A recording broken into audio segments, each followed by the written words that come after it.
Hogstye.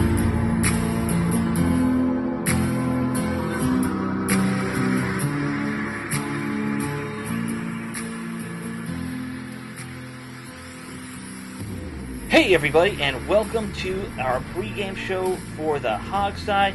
Alex here with you, Jamal and Steve are here with me. I hope you all have had a good week so far, and we've got some fun stuff to talk about. Washington about to take on the Arizona San Franciscans, because that's kind of the year we're in at this point. And that's going to be an interesting game, but before we get to it, we do have some team business to talk about first. First, we got some roster news, and we just found a little update on the investigation of the team about the whole sexual harassment thing that we want to touch on. But let's start now, guys. Steve, let's start with roster moves. First one I want to talk about. The football team went and got Taylor Heineke last week, former ODU guy. Used to play with our good buddy Rob. Our buddy Robbie. He was his quarterback. Robbie always said, "That's my quarterback," with Taylor Heineke. Robbie Duncan being the guy that Jamal replaced. Yes, for those of you who don't remember. Oh, no. Yes. I said Rob, and then I realized, no, wait. He upgraded. He is still a part of this. He is still a part of this show in some capacity. Yeah, I mean, all of our ex-cast members are still a part of it. It's like SNL. We have an alumni. Well, I just meant you literally replaced him. Yes. That's what I meant. mean, you know what I'm saying? You know, technically it's the half truth, but you know, he's always family. Like we want to emphasize that he's family. No, right. No disrespect. No disrespect to Robbie. No. We all still get along. If I see Robbie at camp, he and I'll sit down and chat all the time. Obviously he lives down in Norfolk, so it's not like I see him a whole lot. But anyway, so Heineke now on the roster, but he doesn't come in the building much, it sounds like, because his job is to be the quarterback if everyone else gets sick. You know? Well, he's on the practice squad, so he's in the building. No, but he's this special COVID emergency so he does quarterback. everything virtual. Yeah, they have him doing virtual stuff. He doesn't come in person. Well, I hadn't read that part about this. So. Yeah. He's like the high school students and the grade school guys. Yeah. And girls. He's like the backup standby emergency guy, I guess. Mm-hmm. Yep, that's his job. I think they did it right after the whole Denver thing, when Denver had to play a wide receiver at quarterback. I mean, you know, he's only being paid $48,000, which is, you know, milkshake money for an NFL team. But, right. I mean, they've got Steven Montez. I guess the point is to have an emergency if Montez and Dwayne Haskins and Alex Smith all get sick, I guess. Yeah, that's exactly the plan. He's your plan D, Steve. Always have a plan D. You know. This team has got 5 quarterbacks under contract. Does everybody realize this? Yeah, but 2 of them That's are making nothing. You know, like. Yeah. You know, so it's not too bad. Hey, Montez is making more than Heineke, though. Montez has got a $142,000 contract. Yeah. Which, man, who do I need to talk to be a practice squad quarterback? I've always said that third-string quarterback is the best job in the world. Yeah, well, even practice squad is a pretty darn good job. I would take it. Yeah. You know? Yeah. I would do my best every week just to be good enough to keep that practice squad job. Yeah, like, be you a don't Rudy. even have to play me. Like, keep me healthy for longevity. I can make 6 figures. I'll do my best to stay right where I am, get my 6 figures, and keep it pushing. Yeah, because I ain't gonna cause no problems. If you're a practice squad guy for the whole season, I think you end up making what, like 120, 130, something in that range. Well, up until this year, it was pretty consistent, but it's varied now that the rules are different. Now that they are allowed to sign veterans. Right. For example, Aaron Colvin makes 200. If everybody forgets, Aaron Colvin has been on the practice squad all year. Right. And his contract is $204,000, whereas a guy like David Bada, who was that international pathway player, his season contract is only $142,800. Right. So it just depends. But my point is, anyone making $140,000 is living very comfortably in this country, even in D.C., where prices are high for houses and things. Not by Aaron Colvin standards, he's not. But Everybody else, yes. Yeah, by American everyone 99% standards. Yes. For most people on the practice squad this year, it's working out to $8,400 a week. Right, which is not bad. No one's complaining. No. Yeah, because the next tier down is you go play for some podunk arena league and you're making $50 a game. Yeah, you're making $8,000 a year doing Yeah, that. yeah. There's no real in between there, and that's always been my qualm. Mm-mm. But regardless, so congrats to Taylor Heineke. Virginia player now on the practice squad. Our buddy Robbie is very happy. He's been tweeting about it all week. Robbie always, I haven't followed Robbie's tweeted obviously, but Robbie was always very complimentary of Heineke and his abilities. Yeah. Good leader is what he always told us. Yeah. But let's talk about the other roster move, because I think this is going to matter more for the game that we're going to get into in a little bit. Yeah, we're pretty much sunk. If Taylor Heineke's on the field, it's over. Right. But another guy who's not going to be on the field, it looks like now, because he's got the dreaded turf toe, and that's Antonio Gibson. And we all know, any fan of football knows, turf toe is this thing that it can either, it's gone in a few days, or it can last like 5 years, it seems like. It never goes away. Lavernius Coles, you may remember, had turf toe that lasted him 2 seasons, and it just never stopped. So they're definitely holding Gibson out this week. So give him some time to recover a little bit. But the problem is the guy who's supposed to come up from the practice squad, Javon Leake, he was in COVID protocol up until today. And it looks like they may have pulled him out of it, but well, it's not clear 100% because if you look at the Redskins website or the No Names website, right, he's listed on the practice squad now where he wasn't before. No, this morning he was on the COVID protocol and they switched it this afternoon. Yeah.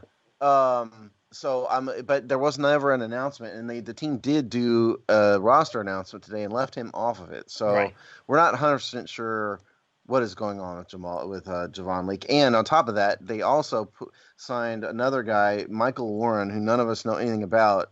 Yeah, I don't know a lick of him. Yeah, he's a rookie from University of Cincinnati. Beyond that, don't know. But he's now on the practice squad also. So I think it's just 100% certain that one of these two guys is going to be elevated to the game day roster. And Steve, I don't remember this offhand exactly what the rules are, but they're just bringing this guy in now. Doesn't he have to sit in a quarantine for a few days before he can even join the team? Well, that was Heineke and Leake both did that. Yeah. I think Warren would have to too. Well, they haven't been. It hasn't been obvious that they're doing these practice squad guys because you guys know I track all this. They've been rotating guys in and off the practice squad all year, right? And nobody's ever really said if they're quarantining for 6 days or not. So I can't. I'm working under the assumption that once they make the announcement, that they're in, because the Heineke news was reported by, I believe, somebody last week, but the announcement was made today. So his week was started last week. So right. I think Michael Warren is probably in and ready to go. All right, so hopefully that's the case, because they're going to need some depth at running back with Gibson out, and you really only have 2 guys then at that point. And one of them does nothing but take one step and fall. Right. Which, fall forward. Never falls backwards.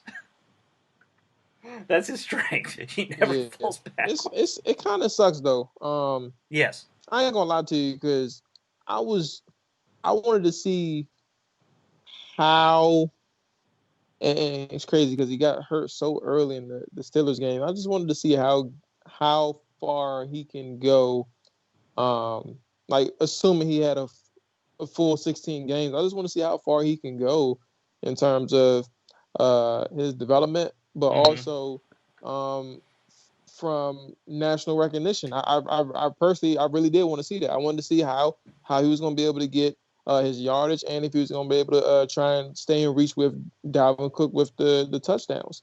I did want to see it. And it kind of sucks to have him miss at least one game to this point, potentially more, but at least one game. It kind of significantly hinders his chances of getting the Rookie of the Year. I felt like, obviously, we know Justin Herbert's playing really good football, but at the same time, I've been saying it a lot.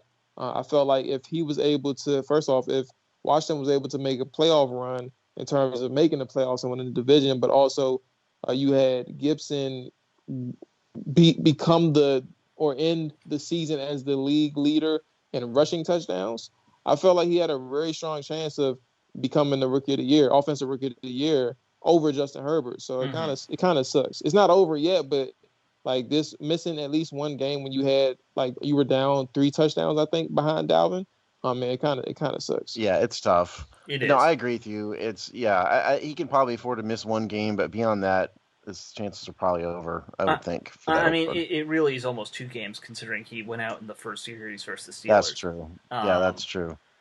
But yeah, there's a guy up in Detroit who's got 500 yards on the year and 6 touchdowns. I'm just saying. Yeah. We will never forget that guy's there, and we chose Peyton Barber over him for some reason. Peyton Barber's probably a nice guy. Yeah, I'm assuming. Yeah. We like to make fun of him, but yeah, God bless Mr. and Mrs. Barber. They definitely should be proud of their son because Lord knows he's a better athlete than all of us. But why on earth this team did not keep Adrian Peterson over Peyton Barber is something that I will never understand. It's one of the 7 wonders of the world at this point. I don't blame him for not keeping him over McKissick or Gibson. Obviously, those guys have been great, but yeah, Adrian's filling the same role in Detroit that he would have filled here. Yeah, I know. Yeah. And with Gibson now, he probably would have increased a couple his touches a little bit more. So. Sure, probably so. Sure. Yeah. Now, we got to deal with Javon Leake, who I'm not a Maryland guy. I don't watch Maryland football, so I have no idea how good he is. I don't know if Jamal. Jamal, do you watch any Maryland football? Do you know anything about him? Yeah, just simply put, he was decent. Like he was, excuse me, he was decent.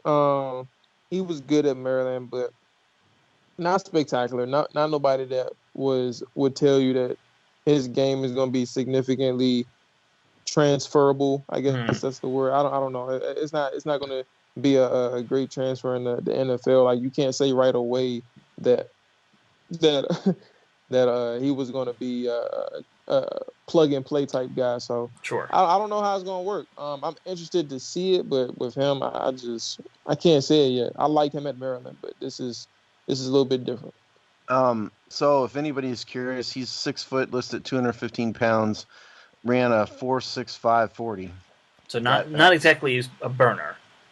No, and he's not that big either. At 215, there's a reason why he went undrafted. I mean, that's an average running back weight. It's not like he's a tiny guy. He's just not very big. There's a reason why he was undrafted. Is that the physical measurables probably weren't there. Probably not.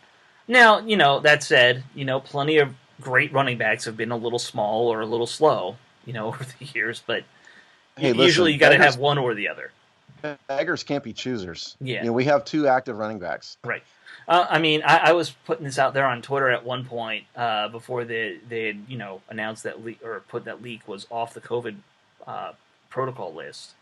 That maybe at this point your only option would be to take someone like Isaiah Wright, who's at least been a running back in college, and use him as your emergency guy. Yeah, they could. Leak had put good stats up at Maryland. I mean, he had 145 carries, 1,144 yards, average of 7.9 yards per attempt, 17 touchdowns. Mm-hmm. That's over, 3-4 seasons? 3 seasons, 2017 That's not bad over 3 seasons. So that's 18, that's 30 games. Yeah, that's not terrible. I mean... It's 7.9 is a great average. Yeah, but that strikes me as a reliever number. Like, he was not the only guy. Yeah, he's behind McFarland. McFarland was the primary guy. Oh, okay. And I don't remember the other running back. It may have just been, at the time, him and Javon and Anthony. But 145 carries is not a lot. No. Yeah, Anthony was definitely the primary guy while he was there. Yeah. Running back snap counts, you start doing those numbers in your head pretty quick. Yeah. Well, hopefully he can at least come in and be that emergency guy, maybe get 1 or 2 relief shots in. But I think it's safe to say now we're going into this game against San Francisco, it's going to be J.D. McKissick, 1, and Peyton Barber in those situational power formations. Hopefully we don't see what we did versus Pittsburgh, which was when they kept putting Barber out there in like that a couple series in a row without using McKissick at all. That didn't really make a lot of sense last week. But or not last week. What was that? 2 days ago. It was Monday. Last week. Yeah, 2 days in ago. NFL weeks last week. Yes, in I get NFL it. terms, the week ends after the game. So last week. Thank you, Jamal. Yeah, no problem, man. You know that's what I'm here for. Yeah. All right, so let's get into. Oh wait, no, we had one more story we wanted to touch on before we talk about the game, didn't we? Well, we got one more roster move too before you get to that. The tight ends are being shuffled around. So Tamark Hemingway has an ankle problem, and he's now on IR. So the team has activated Marcus Baugh from the practice squad. So that's the other move. Well, so Mark the tight end Hemingway, group is now Logan Thomas, Jeremy Sprinkle, Marcus Baugh. I hope Hemingway can go on IR, head down to the Keys, and just start drinking champagne and absinthe. You stole my joke. Damn it! Sorry. Yes, nothing like a good literary reference from the, what was that, 1930s, something like that. From the two people out there who understood that, you're welcome. Yes. I think more people know who Ernest Hemingway is than that.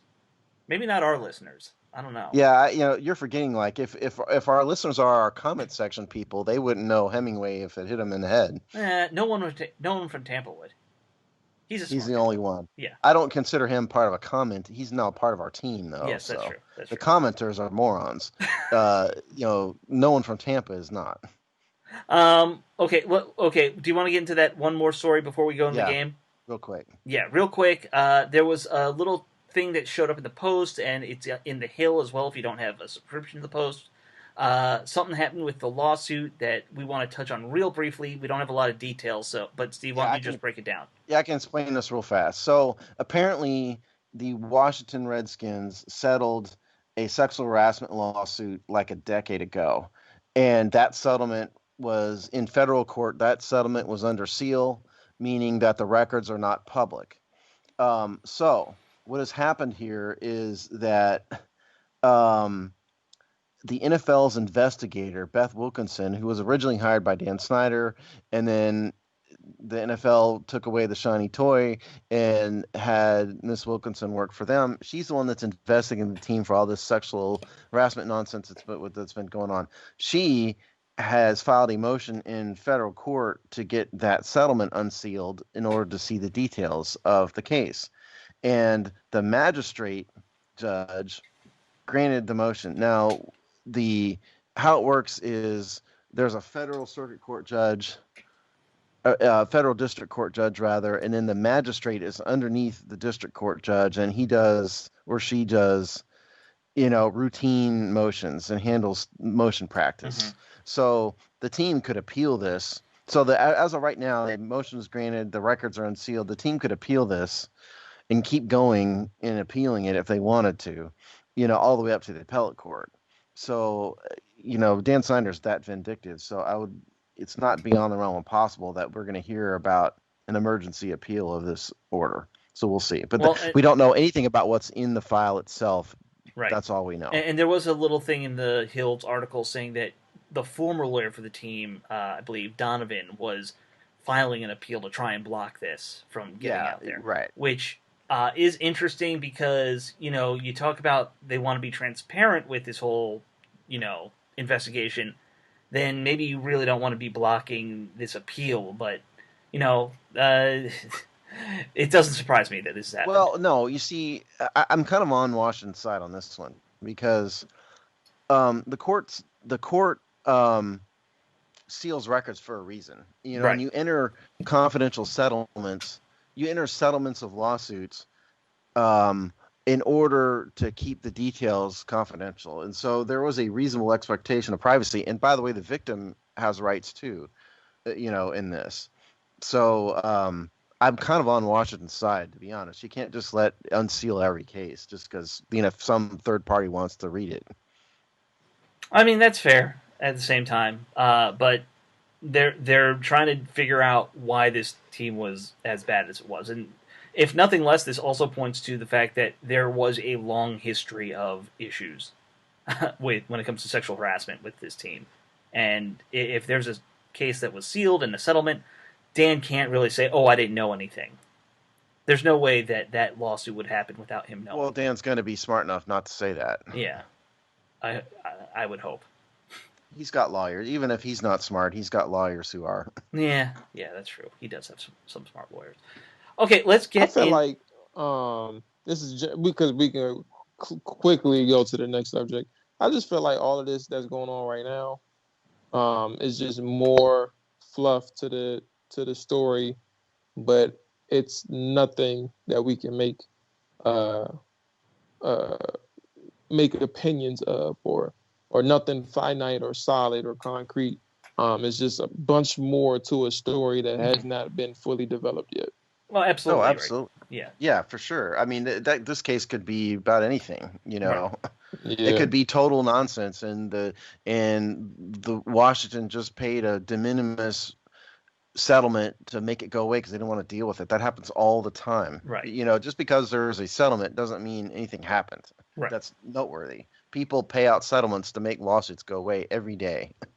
Right. And yeah, like you said, unless we find out something, you can't really. You could assume the worst, or it could be nothing. Like it and it's not unfair to assume the worst given what we know about the team. No, but we don't know. No. We just know we don't know something now. Right. So, let's move on to the game now because we spent enough time talking about this other stuff. Playing San Francisco, they are the same record as Washington. Both teams kind of on the brink of elimination and on the brink of the playoffs. But the difference is Washington's been getting hotter going into the second half of the season, and San Francisco's been falling apart. They lost their quarterback. They've got a bunch of injuries. They're 1-4 in their last 5 games, I think I counted, something like that. So let's talk about the 49ers. Steve, why don't you start us off with the numbers? Because when you look at their numbers, they're not bad. Do you have their numbers? Yeah, on a whole, yeah. Of course I have their numbers. Are you kidding me? Yes. On a whole, they are. San Francisco is a good example of what happens when a running team can't run anymore. Mm-hmm. And the reason they can't run is there's been a billion injuries. So from over the season as a whole, they're 20th in points, 14th in total yards, 18th in rushing yards, 21st in rushing yards per attempt. Now, mind you, last year, and they are 17th in rushing attempts. Mind you, last year they were second in the NFL, I believe, in rushing attempts. Yeah. And yardage, they were second, I think, behind the Ravens in yardage.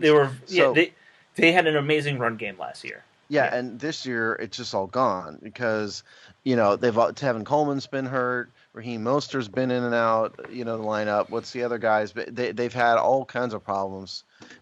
Jimmy Garoppolo's out. Yeah. But they're only averaging 4.1 yards per attempt this year, which is pedestrian in Washington territory as a whole. Now, if you look at what they've done recently, it's actually far worse. Okay, it's not nearly that good because they're sorry, I closed the wrong window. A lot of their yardage came earlier in the season. Right. Rushing yards. They put up 182 against the awful Jets, 130 against the Dolphins, 197 against the Patriots, almost 200. Of the last 4 games, I've only hit 100 yards in team rushing once. That was against the Rams. They've had a pathetic rushing game. Right. And granted, they've played a bunch. This is the other thing. The 49ers have played a bunch of big-time teams recently. The Bills, which shockingly are good. They played the Patriots, Seahawks, Packers, and Saints and Rams all in a row. Mm-hmm. That is a murderer's row in 2020. So the 49ers are a better team than they probably appear, and they've been very hurt on top of that. So it's they have the same record as Washington, but they're in a different situation. They're in a very different situation. You talked about Garoppolo, and really, if you look at Nick Mullins, who's been the replacement, his numbers are okay, yardage-wise, yards per game. Like, he can get the ball downfield. Doesn't have the deep ball. He's really a dink-and-dunk guy. Very much a classic West Coast pocket type passer, a la what San Francisco was once made famous for. But his touchdown to interception ratio is 1-to-1. Like I said, really can't get it deep very often. If you looked at the last game, everything was about 10 yards, in terms of passes. I'm not looking at him as a big threat, but at the same time, kind of like what we saw last week, he is very good at getting it out quickly because he is a short pass game quarterback.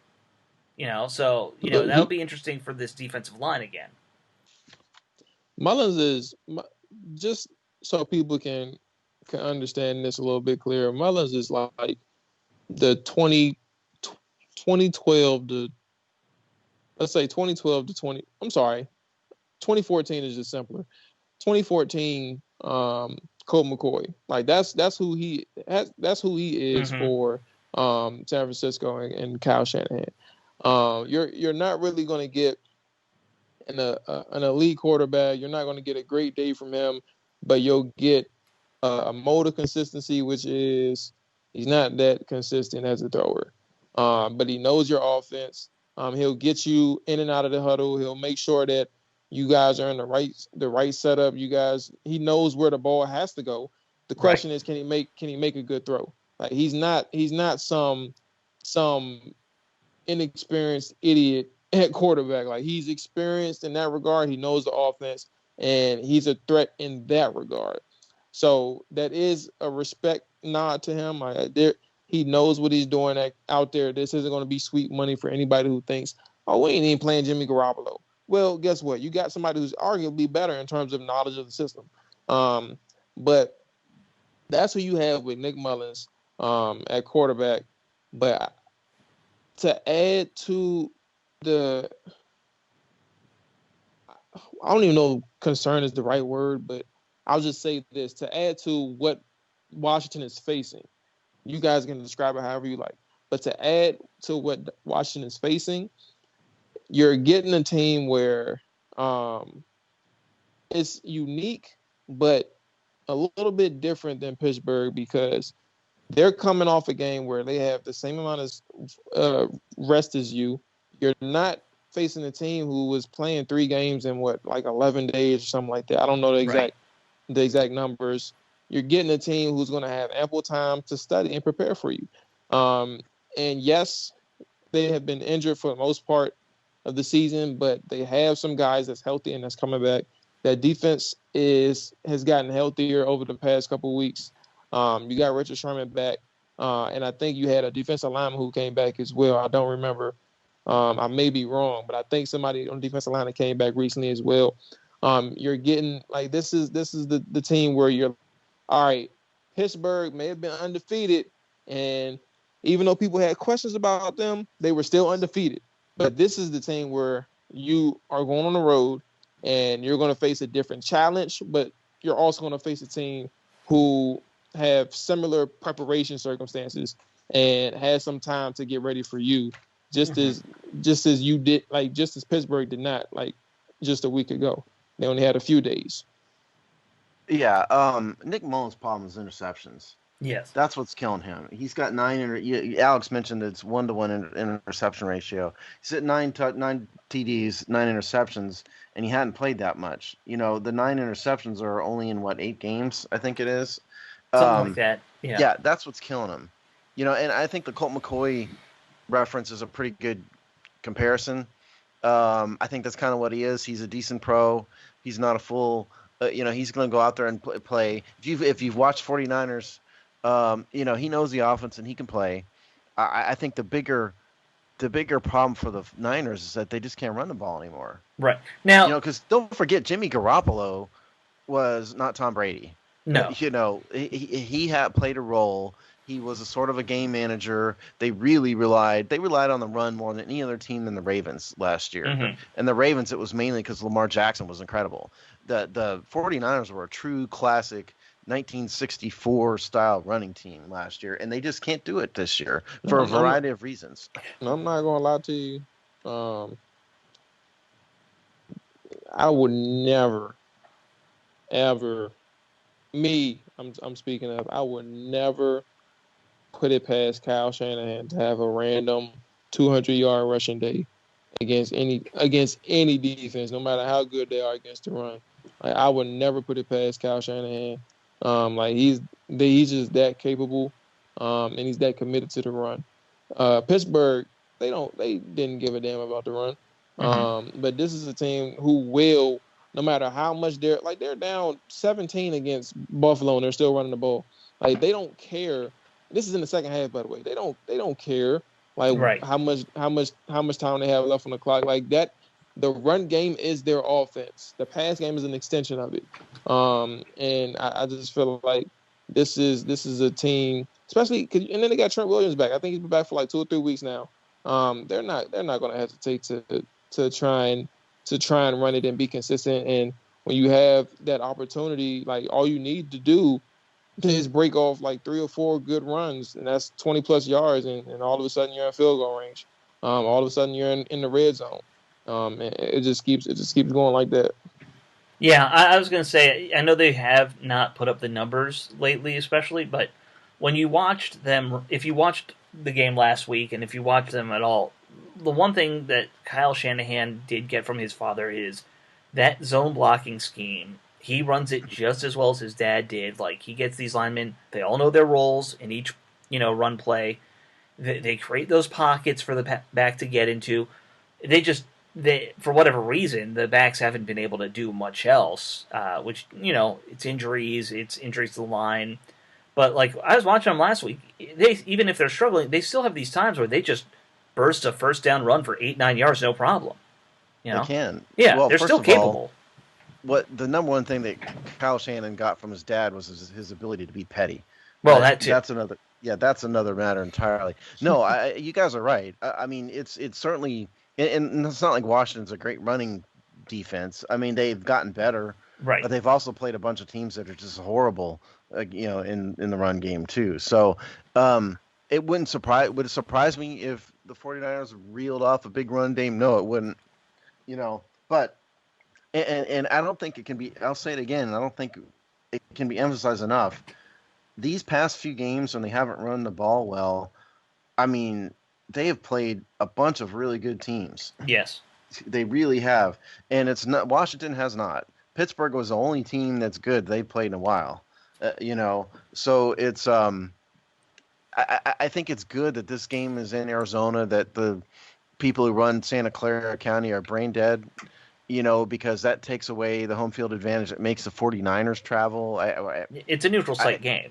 Yeah, I mean, they're already there and in hotels or whatever, but they're on the road, just like Washington. So I think that all of that is in Washington's favor a little bit. But offensively, look, if you want to talk about their passing game, you guys are right. It's a dink and dunk thing, but they do have some talent. Mm-hmm. And their receivers, their leading receivers, Brandon Ayuk, a slot guy. Yeah, he's a good player, but they've got a couple other guys on here with talent also. So, and by the way, old friend Jordan Reed is back and playing and look good.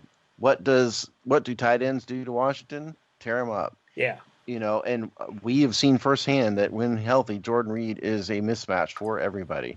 So I think. I mean, Eric Ebron, if he had hands, he would have had 12 catches Wednesday. Exactly. Yeah, the Steelers would have won the game if Eric Ebron had hands. George Kittle is out on IR, but Jordan Reed is every bit as good as George Kittle when he's healthy. Yeah. I don't think there's any question about that. And that's something to watch for.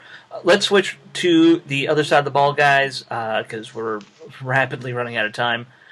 This San Francisco defense, I think they've got a lot of hype. They got Richard Sherman, the Deion Sanders of this generation, both in kind of the big mouth and the big play. So they got an okay defense. I look at them, they blitz a lot. They like to bring a lot of pressure. The secondary, despite Richard Sherman being back, though, I feel like if you play your cards right, you can take advantage of the secondary. I think so. And by the way, I don't mean to backtrack, but screw Trent Williams. I hope Montez Sweat eats him up. Oh, sure. Because I'm also that petty. So, but anyway, I mean, I think the Steelers, if you noticed, were bracketing Terry McLaurin. They shaded the safety over um, consistently against McLaurin, and that's a big reason why he was never open, didn't get too many catches. Yeah, but they shaded an all-star safety over him, too. They did, but Richard Sherman's probably going to be in the Hall of Fame, okay? Probably. He's not, and the thing is, he's not fast. You know, his skill lies in other areas. He's an outstanding cover guy. He's been playing man in Seattle, you know, before he was there. He's used to going up against burners like McLaurin. So I don't think the speed advantage that Terry has is quite as much as it would be against somebody less experienced and less good than Richard Sherman. So Sure. I think that's a key battle. Will the 49ers just let Sherman go one-on-one all day? Or will they shade a safety over? You know, we'll see.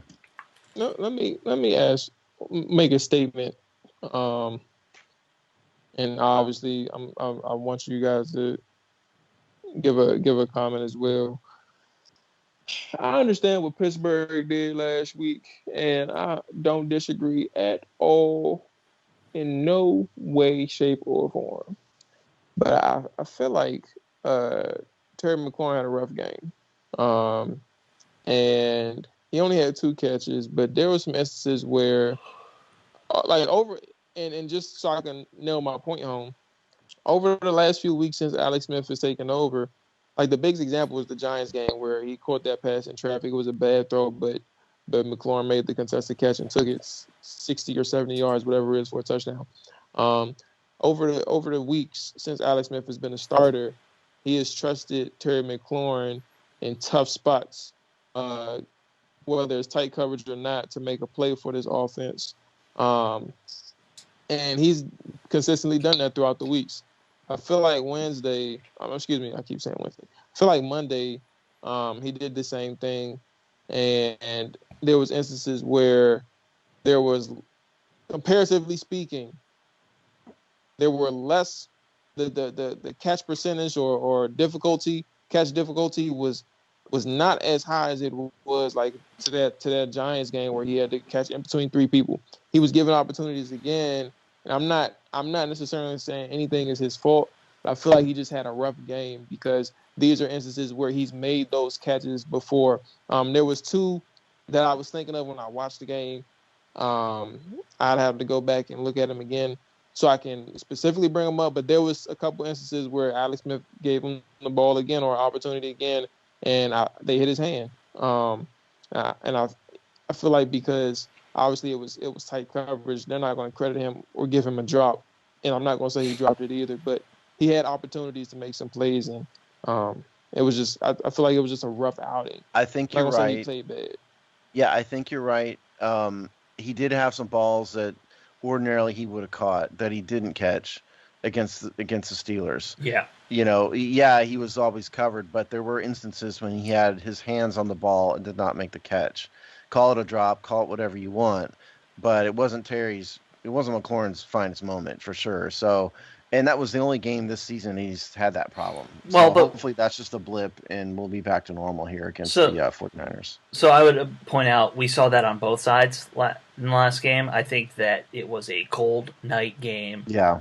That makes catching the ball a little weird for some guys. So I'm going to hopefully chalk it up to that. And the coverage on him was extremely tight. It was. I don't think of there was a single catch where he had his hand on the ball and wasn't getting hit as it was happening. You know, a couple of those drops that he had, frankly, could have been called holding calls. That's for sure. And the refs were terrible. And I thought they did let the Steelers secondary get away with some holds. But yeah, absolutely. So look, here's the point. To get back to the 49ers. Yeah. And credit to Pittsburgh, by the way. Sorry, just all I gotta say. Credit to Pittsburgh. They did a good job. They did. Absolutely. They did. Yeah. So I think the big question at the 49ers is, the other thing is Richard Sherman historically doesn't travel with receivers. He historically stays on one side of the field, so it's going to flip-flop in terms of, who has McLaurin and who doesn't. So the question is, are they going to let Richard Sherman and his counterpart on the other side cover McLaurin one-on-one? Is it going to be in a soft zone? Are they going to shade a safety over? My guess is that they will probably follow Pittsburgh's lead. Yeah, my guess would be that too. But the bigger thing to keep in mind with this, and I pointed this out, a little bit ago, they love to bring the pressure on the quarterback. You're not going to have time to get a lot of big passes off to McLaurin here. It's going to be a lot of slants and crossing routes, and that's going to be the kind of stuff that you need to run to get him the ball, to get other receivers the ball. They're not getting home very often though. They only No, have they're 21 not, sacks on the year. but they are getting pressure. Yeah. And, we saw it last week in our game. Pressure can be as good as getting home sometimes. Sometimes. So, I think it's going to depend more on what kind of stuff you can do to get guys open short and get the yak, because that's really how you take advantage of this defense. I don't think that we can reasonably expect Washington to have much of a running game. No. The 49ers are only giving up 3.9 yards per attempt, and Washington's best runner is not going to be there, and something called Michael Warren might be on the field. Yeah. There's not going to be a running game of any note, unless I could be wrong, but it'll be what you call a keep them honest running game. Probably. Do it just to keep them honest. The betting money is on not much. And so what you have to do is rely on Alex Smith and this short pass and dink and dunk down the field. J.D. McKissick, Logan Thomas, sort of the same game plan that they had against the Steelers is probably what they're going to do again against the 49ers. I think so, and it can be an effective game plan once they get in rhythm. Absolutely. Now, we're lucky Nick Bosa's on IR. Yeah. So we don't have to face that. And so their pass rush is significantly less than it was last year when we faced him in that rainy, the sloppy game. Yeah. Yeah. That was not a fun game to watch.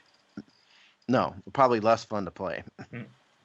That's a good point. That's a really good we were point. on our couches. You one bad slip away from ending your season. Oh, yeah. Bosa's out, and maybe that's why they're trying to blitz more to bring pressure, to kind of make up for that. I don't know. I'm not in the head of the 49ers defensive coordinator, so, I don't want to be in Kyle Shanahan's head. Well, he's the offensive guy. I don't think he does it. But he's the head coach. Yeah. He's responsible. Yeah, but he's one of these new young head coaches. Do you really think he spends a lot of time on the defense?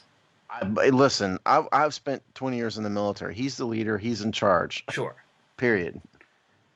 Yeah, I just think that a lot of NFL teams are now, you just deal with your side, no matter what. But, all right, is there anything else we need to cover with this defense that I've kind of overlooked? One thing I wrote down is that guy. Go ahead. I was saying contain Brandon Ayuk or whatever. I struggle with his last name, but that guy, he is an elite athlete and very versatile with the ball in his hands. Mm-hmm. And he does amazing things with the ball in his hands. Washington did a good job for the most part tackling the past few weeks. The first half, or maybe there was some spot instances in the first half against the Steelers last week where they weren't tackling well, especially the DBs. But yeah, that one long touchdown pass. Yeah. Yeah. But I think this is our opportunity for Kendall Fuller to bounce back against one of the better. I can't say he's up there because he's just so young, but in my eyes, he's one of the better athletes with the ball in his hands. So make sure you do a good job at stopping him from getting any momentum when the ball is in his hands. That's one thing I would say. We know about Jordan Reed, so I'm not going to re-emphasize that. But the Ayuk guy, obviously we can't forget about Deebo Samuel, but Ayuk is one of the guys that I'd really be keen in on. Mm-hmm. We finally got the injury report. The team sent it out kind of late today. Other than Gibson, the DNPs were Morgan Moses, Brandon Scherf, David Sharp. This is Wednesday. And then McLaurin was limited. Brian Anderson, full practice. On 49ers side, our old buddy Tom Compton didn't practice. If anybody knew that Tom Compton was still in the NFL. I had no idea he was still in the NFL. Yeah, me neither. Emmanuel Mosley, DNP. Deebo Samuel has a foot injury, DNP. So we'll keep an eye on that one. So there you go. That's injuries. How old? Tom Compton's got to be like 40 or something, man. Like, he's got to be up there. It seems like he's been around forever. He's just living in Kyle Shanahan's basement, isn't he? It's like an interesting question I'm about to look up right now. Let us know, because it does seem like he's been around for a million years. Well, I'll tell you in 2 seconds. I think he came in the first year the Shanahans were here, so he's been in for almost a decade at this point. Oh, so he's only 31. That's crazy. Oh, okay. It's for that backup. He's had he got to the league at 23 years old. So yeah. So anyway, so anybody who's concerned about old Tom's health, keep an eye out on him. He's got a concussion. Oh, okay. All right, guys. Why don't we get into final score predictions and wrap this thing up? I can go first if you guys don't want to. But I'll go first. I made you go first last week. Okay, all right. I'll go first. I'm gonna go against type A. Look, the Steeler game made me a believer to a certain extent, and so and the other thing is, again, I'm petty enough to want to wish the worst on Trent Williams in particular, and so that may be clouding my judgment here a little bit. But I think Washington has kind of gotten it together. I give Ron Rivera a lot of credit. They're playing more team ball and mistake-free ball than they were earlier in the season. So I actually think, and because this is a neutral site game, the home field advantage is gone, I actually think Washington's going to eke out a low-scoring victory in this game, something like maybe 20-17-ish. Oh, that's actually surprising. I know. Lie to you. I thought that I may have seen a blowout prediction coming from you, but not against this 49er team. I don't think they're capable of doing that right now. I think you're in the right spot. I also think from a gambling perspective as well. I think that San Fran playing the way they just played against Buffalo, it doesn't mean that they're going to win, but it means they just got embarrassed defensively. One of the better, it's clearly the best unit on their team. They're going to have some pride when they come back against Washington. It's not going to be sweet because they're quote unquote injured, like from a perception standpoint. When they're not, I think that this is going to be a team where it's a potential for a letdown spot. Mm-hmm. So with that being said, I do think Washington wins. I won't put no negative energy out there. I think they win. Because I'm invested into the season again as well. I like what they're doing. But I think by the way, people need to understand that when Jamal says he's invested in the season, he means that literally. Yeah, he's put his retirement on this game. No.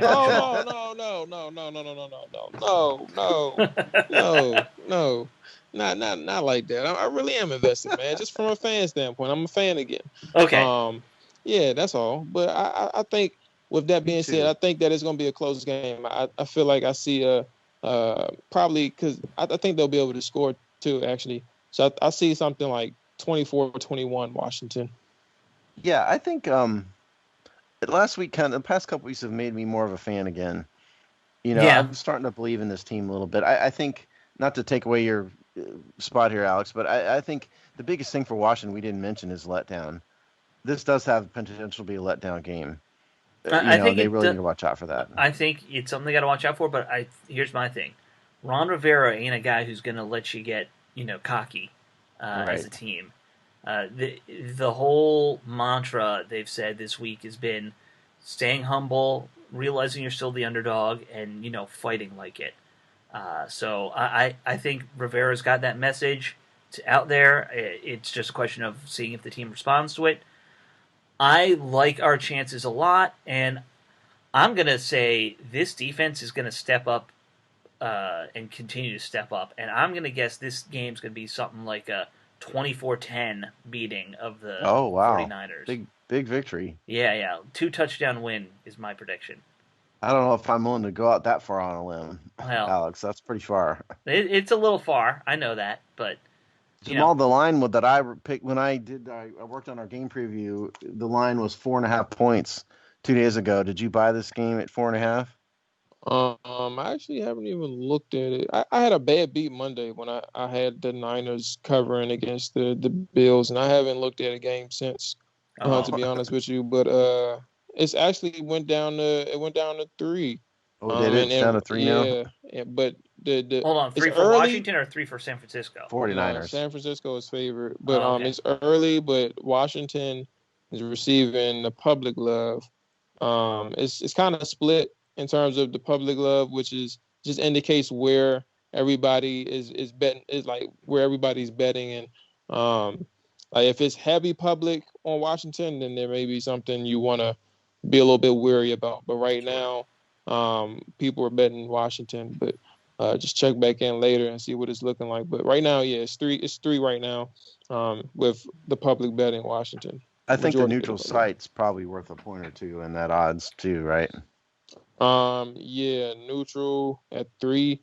So on the road, on a true road game, shoot, it's probably gonna 6. Yeah. Yeah. You're looking at 6.5. Don't you always give the home team 3 points or something? Isn't that the rule? It's 3.5. Yeah. I think. Yeah. Yeah.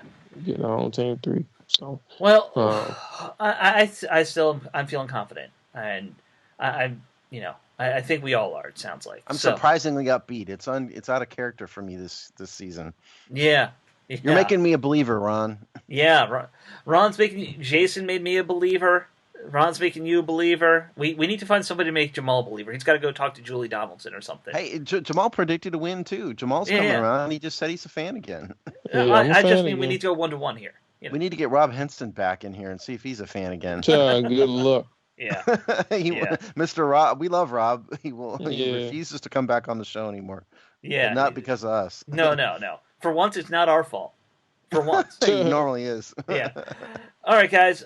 Hope everyone enjoys the game. We will talk to you all. Oh, it's a late night, so we're going to do like a Hogsty late afternoon. Hogsty late night again. Yeah, not late night. It's not. It's like 8 o'clock. We're not that old. Yeah, but you guys don't have to write articles that That's true. That's true. Next morning. It's a Hogsty late night for this guy. Yeah, it is. But hope everyone enjoys the game, and we'll talk to you on Monday. Bye.